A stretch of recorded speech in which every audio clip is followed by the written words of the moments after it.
नमस्कार। शुरुआत करते हैं बड़ी खबर के साथ। कृषि सुधार कानून का विरोध कर रहे किसान यूनियन की तरफ से आज एक बार फिर से विचार विमर्श होने जा रहा है। सरकार की तरफ से नई पेशकश पर विचार करने के लिए आज फिर से बैठक होने जा रही है। दिल्ली के सिंघू बॉर्डर पर यह बैठक बुलाई गई है। इसमें केंद्र सरकार से बातचीत फिर से शुरू करने के लिए केंद्र के न्योते पर कोई औपचारिक फैसला लिया जा सकता है। इससे पहले कल भी किसान संगठनों ने इसको लेकर बैठक बुलाई थी। कुछ किसान संगठनों ने संकेत दिया है कि वो मौजूदा गतिरोध का हल खोजने के लिए केंद्र सरकार के साथ बातचीत फिर से शुरू करने का फैसला कर सकते हैं। उधर सरकार को भी उम्मीद है कि अगले दौर की बैठक 2 से 3 दिनों में हो सकती है। उधर किसान संगठन एमएसपी पर कानूनी गारंटी की मांग पर डटे हुए हैं। वहीं बहुत से किसान नेता अभी भी केंद्र सरकार से तीनों कानून रद्द करने की मांग कर रहे हैं।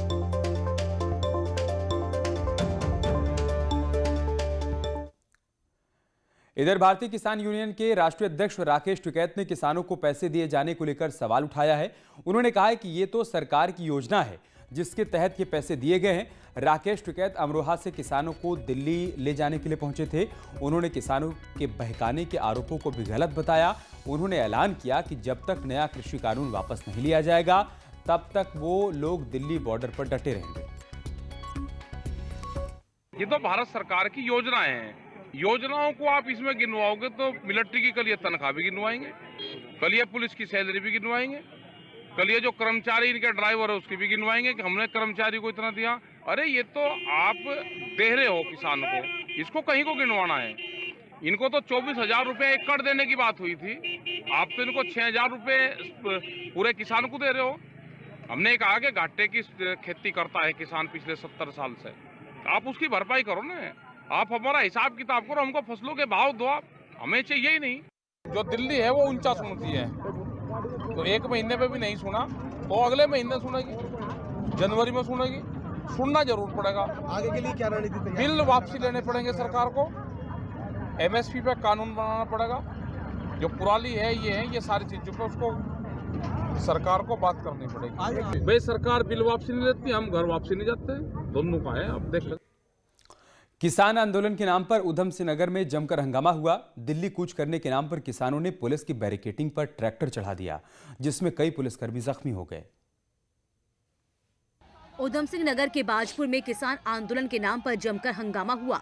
दिल्ली की ओर कूच करने के नाम पर किसानों ने पुलिस की बैरिकेडिंग पर ट्रैक्टर चढ़ा दिया, जिसमें कई पुलिस वाले घायल हो गए। तस्वीरों में आप देख सकते हैं किस तरह किसानों ने पुलिस के साथ धक्का मुक्की की। पुलिस वाले किसानों को रोकते रहे लेकिन अपनी जिद पर अड़े रहे। आपसे हैं और इसके आधार पर जो है इसमें कि हमारे 2-3 कर्मचारियों को बिल्कुल समझ लीजिए कि जो है मारते मारते वो आगे निकले हैं। तो इसको हम इसमें एफआईआर करेंगे, दर्ज करेंगे और हमारे पास सारी विजुअल्स भी हैं। एक और पीएम मोदी देश भर के किसानों को सौगात दे रहे हैं, साथ ही भरोसा भी दिला रहे हैं, लेकिन उधम सिंह नगर के किसान दिल्ली की राह पकड़ने की जिद कर रहे हैं। सवाल है कि आंदोलन के नाम पर कानून को हाथ में लेना कहां तक जायज है। यूपी में गायों की दुर्दशा के खिलाफ कांग्रेस ने योगी सरकार के खिलाफ मोर्चा खोल दिया है। इसको लेकर आज कांग्रेस गाय बचाओ किसान बचाओ पदयात्रा भी कर रही है। ललितपुर से चित्रकूट तक कांग्रेस की तरफ से यात्रा निकाली जा रही है। प्रदेश अध्यक्ष अजय लल्लू गायों की अस्थियां सिर पर रखकर चित्रकूट पहुंचकर मंदाकिनी नदी में प्रवाहित भी करेंगे। इससे पहले प्रियंका गांधी ने भी सीएम योगी को पत्र लिखकर गायों की दुर्दशा पर चिंता जताई थी। इसके अलावा हाथरस की बेटी को इंसाफ दिलाने के लिए कांग्रेस ने हरदोई में दलित संकल्प यात्रा भी निकाली। ये यात्रा नई बस्ती होते हुए वाल्मीकि मंदिर पर जाकर समाप्त हुई। यहां सभी ने कैंडल जलाकर बेटी के लिए प्रार्थना की। इस मौके पर कांग्रेस ने आरोप लगाया कि बीजेपी के राज में बेटियां सुरक्षित नहीं हैं और दलितों पर अत्याचार भी बढ़े हैं। तरीके से हाथरस में बेटी के साथ घटना हुई थी, उस बेटी के लिए हम लोग श्रद्धांजलि देते हुए आज वाल्मीकि समाज मंदिर में आए हुए हैं कि ऐसी दर्दनाक घटना हुई थी। हमारे उत्तर प्रदेश में पूरा देश हिल गया था। जिस तरीके से आज उसको हम लोग श्रद्धांजलि दे रहे हैं, कांग्रेस के लोग और सारे पदाधिकारी इसी को लेकर के हम लोग आज आए हैं कि हम लोग जो है उनकी श्रद्धांजलि अर्पित करने के लिए। और एक बड़ी खबर कानपुर से, जहां पर हिस्ट्री शीटर को गोली लगी है। कानपुर में हिस्ट्री शीटर के पैर में गोली लगी है। संदिग्ध हालत में उसे गोली लगी है। छर्रा लगने से किशोर भी घायल हो गया है। शादी समारोह के दौरान फायरिंग से हड़कंप मच गया। चकेरी थाना क्षेत्र के जाजमो की घटना है। बड़ी खबर हम आपको कानपुर से बता रहे हैं। हिस्ट्री शीटर को यहाँ पर गोली लग गई है। एक किशोर को भी गोली लगी है। शादी समारोह के दौरान हर्ष फायरिंग के दौरान गोली लगने की आशंका जाहिर की गई है। कानपुर से हमारे सहयोगी श्याम इस वक्त हमारे साथ जुड़ चुके हैं। श्याम, क्या जानकारी इस खबर के बारे में? क्या आप बता दें कि शीटर का नाम आसिफ रैनी है, जिसके ऊपर कई मुकदमे दर्ज हैं। संदिग्ध परिस्थितियों में शादी समारोह में गोली लगने से उसके पैर में गोली लगी है और पास में खड़ा हुआ 14 साल का बच्चा भी घायल हुआ है। उसको तमाम छर्रे लगे हुए हैं, जिनको पुलिस ने अस्पताल में एडमिट करा दिया है। बताया जा रहा है कि आसिफ रैनी ने अपने विरोधियों के खिलाफ मुकदमा लिखवाने के लिए पेशबंदी में खुद को गोली मारी है। फिलहाल पुलिस मामले की जांच कर रही है कि गोली कैसे चली, क्या उसने खुद गोली मारी है या उसके विरोधियों ने किसी ने गोली मार कर उसे घायल किया है। ठीक है, शुक्रिया आपका हमारे साथ जुड़ने के लिए और जानकारी हम तक पहुंचाने के लिए। योगी राज में अपराध को जड़ से खत्म करने के लिए शहर शहर ताबड़तोड़ एनकाउंटर हो रहे हैं। मुजफ्फरनगर के मीरपुर इलाके में मुठभेड़ में गोली लगने से एक इनामी बदमाश घायल हो गया। उसके पास से तमंचा और बाइक जब्त की गई है। वो पश्चिमी यूपी का वांटेड बदमाश बताया जा रहा है और मुजफ्फरनगर पुलिस लंबे समय से उसकी तलाश कर रही थी। उधर इटावा में पुलिस ने मुठभेड़ के बाद टॉप 10 अपराधियों की लिस्ट में शामिल बदमाश नीरज यादव को गिरफ्तार कर लिया है। उसके पास से एक तमंचा, कई कारतूस और मोटरसाइकिल जब्त की गई है।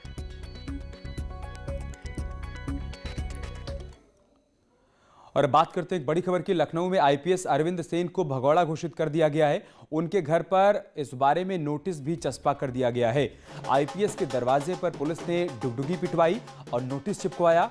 आईपीएस अरविंद सेन का घर गोमती नगर के विराटखंड में स्थित है और पशुधन विभाग के फर्जी टेंडर मामले में कोर्ट ने अरविंद सेन को भगौड़ा घोषित किया है।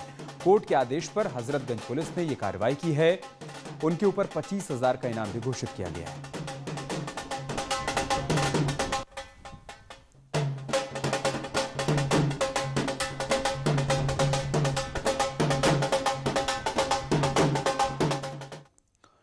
उधर बहराइच में सिपाही की नवविवाहिता पत्नी की संदिग्ध अवस्था में मौत हो गई। उसका शव आवास के अंदर फांसी के फंदे से लटका हुआ मिला। सूचना मिलने के बाद पहुंची पुलिस ने शव को पोस्टमार्टम के लिए भेज दिया है। कुछ दिन पहले ही वो पति के साथ रहने के लिए बहराइच आई थी, लेकिन यहाँ सिपाही कौशल किशोर का किसी महिला सिपाही के साथ प्रेम प्रसंग चल रहा था। महिला के मायके वालों ने दहेज हत्या का आरोप लगाया है।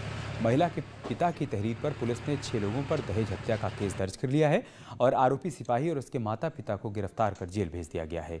पुलिस पूरे मामले की जाँच पड़ताल कर रही है और सभी तथ्यों को खंगाला जा रहा है। मुखिया थाने में एक कौशल किशोर नाम का सिपाही था, जिसकी पत्नी ने सुसाइड किया है। पारुल रानी नाम है उसका। उसके मृतका के परिजनों का आरोप है कि उसकी हत्या करके शव लटका दिया गया। उनके तहरीर पर दहेज हत्या का मुकदमा दर्ज किया गया है और सिपाही को और उसकी पत्नी, उसके मदर को और फादर को, तीनों लोगों को हिरासत में ले लिया गया है। और एक बड़ी खबर कानपुर से आ रही, जहां पर संदिग्ध हालात में एक मजदूर का शव बरामद किया गया है। मजदूर की हत्या की आशंका जाहिर की गई है। उसका शव फिलहाल यहां पर लहूलुहान हालत में बरामद किया गया है। सिर और नाक पर चोट के निशान हैं। पुलिस ने शव को पोस्टमार्टम के लिए भेज दिया है। नौबस्ता थाना क्षेत्र के राजीव बिहार का यह मामला है। बड़ी खबर हम आपको कानपुर से बता रहे हैं। संदिग्ध अवस्था में मजदूर का शव बरामद किया गया है और उसे पोस्टमार्टम के लिए भेज दिया गया है। बहराइच में 6 साल की मासूम बच्ची को अगवा करने की कोशिश की गई है। बच्ची सब्जी दुकान पर धनिया पत्ता लेने के लिए गई थी, तभी वहां खड़े एक व्यक्ति ने उसे अगवा करने की कोशिश की। बच्ची के चिल्लाने पर आसपास मौजूद लोगों ने उसे पकड़ लिया और जमकर पिटाई कर दी। स्थानीय लोग जब आरोपी युवक को लेकर पुलिस चौकी पहुंचे तो वहां पुलिस नदारद थी। पुलिस चौकी में आधे घंटे हो हल्ला करने के बाद भी जब कोई पुलिस वाला नहीं पहुंचा, तब परिजनों ने थाने पर सूचना दी, जिसके बाद परिजनों की तहरीर पर पुलिस ने मुकदमा दर्ज कर लिया। बता दें कि 5 दिन पहले ही कोतवाली शहर में एक नाबालिग छात्रा पर तेजाब फेंका गया था। घर के बाहर धनिया लेने निकली थी और उसे एक व्यक्ति जो है बेला फुसला करके वो ज़बरदस्ती लिए जा रहा था और उसके शोर मचाने पर मोहल्ले वासियों ने उसको पकड़कर और उसकी पिटाई की और उसके बाद में थाने ला करके दे दिया उसको। तो क्या मुकदमा दर्ज किया गया? जी। 3 दिनों के अमेठी दौरे पर गई केंद्रीय मंत्री स्मृति ईरानी रायबरेली भी गई हैं, जहां पर उन्होंने चंदापुर के राजा हर्षेंद्र सिंह और परिजनों से मुलाकात की और राजा हर्षेंद्र की मां को श्रद्धांजलि भी दी। कुछ दिनों पहले चंद्रकांति देवी का निधन हो गया था।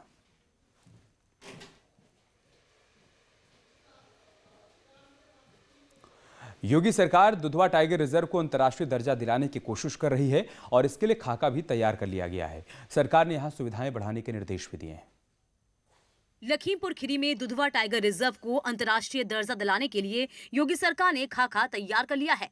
दुधवा पहुंचे कैबिनेट मंत्री सिद्धार्थनाथ सिंह वन और पर्यटन विभाग के आला अधिकारियों के साथ बैठक की।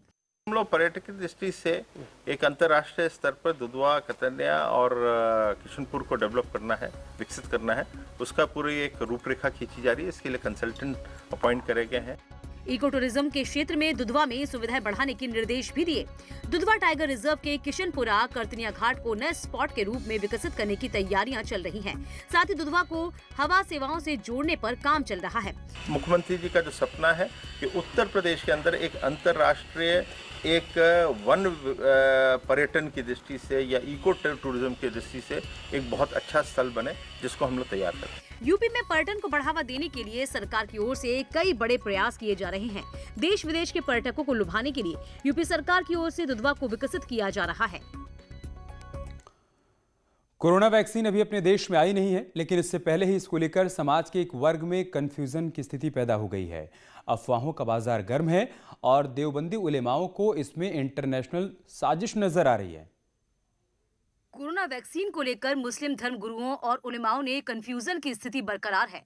मुस्लिम धर्म गुरु इसे इंटरनेशनल साजिश बता रहे हैं कि कोरोना की जो वैक्सीन तैयार की जा रही है, कुछ कंपनियां जो है सूअर के गोश्त से उस वैक्सीन को तैयार कर रही है, यानी सूअर का जो मांस होता है उसको उसके अंदर शामिल कर रही है। मुस्लिम समाज में कोरोना वैक्सीन के बारे में कोई बात नहीं हो रही है। चंद लोग हैं जो इस तरह की शुकूक शुबा जाहिर कर रहे हैं। वहीं कुछ उलेमा वैक्सीन में सूअर के मांस शामिल करने की बात कह रहे हैं। एक इंटरनेशनल लेवल पर एक समुदाय को टारगेट कर उन्हें उलझाने की कोशिश भी की जा रही है। जाहिर है कोरोना की वैक्सीन अभी आई भी नहीं है, लेकिन अफवाहों का बाजार गर्म है। सवाल है कि महामारी में वैक्सीन को लेकर ऐसी बातें कितनी जायज हैं। यहाँ रुक रहे एक छोटे से ब्रेक के लिए, जल्द लौटेंगे कुछ और खबरों के साथ।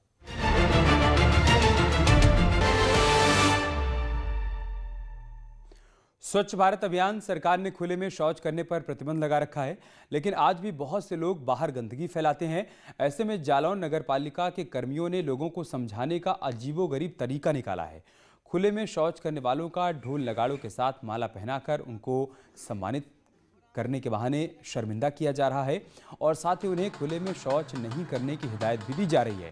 2021 में होने वाले स्वच्छ सर्वेक्षण के लिए लोगों को जागरूक किया जा रहा है। इतना सम्मान करने का मकसद खुले में शौच करने वाले लोगों को ग्लानि महसूस करवाना है, ताकि भविष्य में दोबारा वो ऐसी गलती ना करें।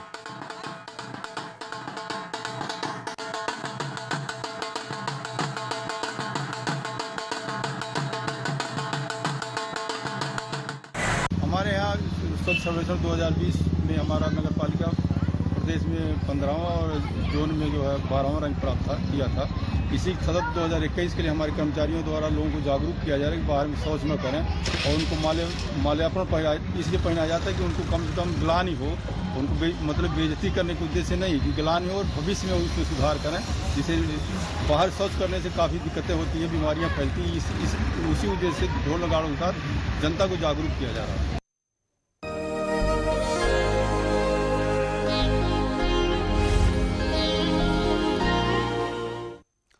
और बात करते एक अच्छी खबर की। कोरोना काल में लोगों की जीवन शैली में बहुत से बदलाव आए हैं।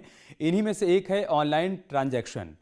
काशी में इसकी डिमांड कुछ इस कदर बढ़ गई कि अब बनारसी पान की डिजिटल पेमेंट पर उपलब्ध हो गया है। दुकानदार भी खुश और पान खाने के लोग भी खुश हैं। अरे भंग का रंग जमा हो चकाचक, फिर लो पान चबाए।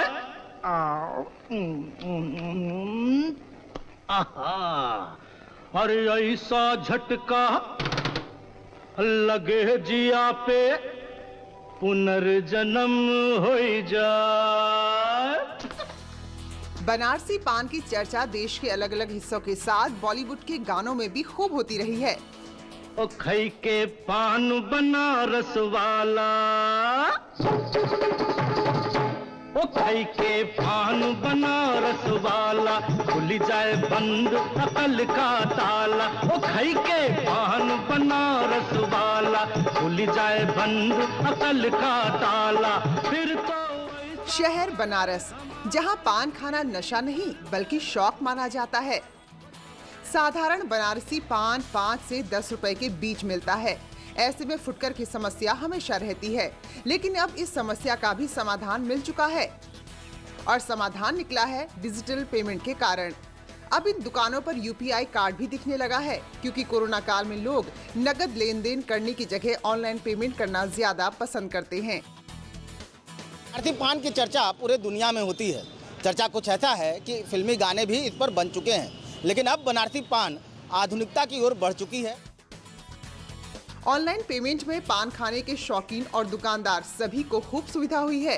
पहले खुले पैसे की जो किल्लत रहती थी वो खत्म हो गई है। कोई आजकल पैसा लेकर नहीं चल रहा है, जो भी करना चाहता है पेमेंट फोन पे ही कर देते हैं लोग, जो कि कोरोना काल में पैसा कोई लेकर नहीं चलना चाहता। इस टाइम कोरोना काल में ही हुआ, जो कि कोई पैसा लेना नहीं चाह रहा है हाथ में, सोच रहा है कि ऑनलाइन पेमेंट कर दें आप लोग को। मोबाइल में पैसा, बैंक में पैसा फोन पेड कर दिया हमको, अलग से जो है वॉलेट निकाल कर निकालने की कोई जरूरत नहीं है।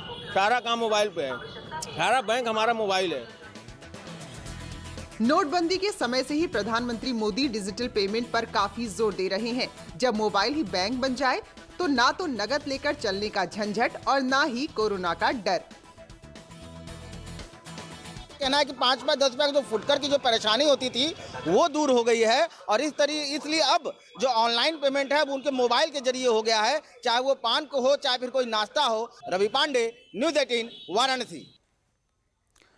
नोएडा में बन रही फिल्म सिटी 3 साल में बनकर तैयार हो जाएगी। यूपी फिल्म विकास परिषद के अध्यक्ष राजू श्रीवास्तव के मुताबिक यूपी में 4 फिल्म सिटी की जरूरत है, जिसमें सोनभद्र, वाराणसी, कानपुर और रामपुर में मिनी फिल्म सिटी बनाने की योजना है।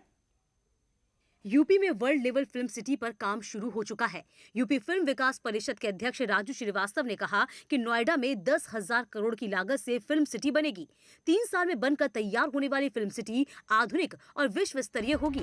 राजू के मुताबिक यूपी में 4 फिल्म सिटी की जरूरत है, जिसमें सोनभद्र, वाराणसी, कानपुर, रामपुर में मिनी फिल्म सिटी बनाने की योजना है, जो नोएडा फिल्म सिटी के बाद बनाई जाएगी। जो हमें निर्देशित किया है तो उस हिसाब से ये बहुत ही आधुनिक फिल्म सिटी बनानी है, विश्व स्तरीय फिल्म सिटी बनानी है, जिस फिल्म सिटी के अंदर सारी सुविधाएं हो, पोस्ट प्रोडक्शन की सुविधा हो। एक बार फिल्म की यूनिट उसमें एंट्री करे तो फिल्म को कंप्लीट करके बाहर निकले। दरअसल यूपी में फिल्म सिटी को बढ़ावा देने के लिए योगी सरकार 17 फिल्मों को सब्सिडी दे चुकी है। यूपी की फिल्म सिटी को लेकर योगी सरकार यमुना एक्सप्रेसवे में जमीन भी अलॉट कर चुकी है। साथ ही मुंबई जाकर कई फिल्मी दिग्गजों से सीएम योगी मुलाकात भी कर चुके हैं।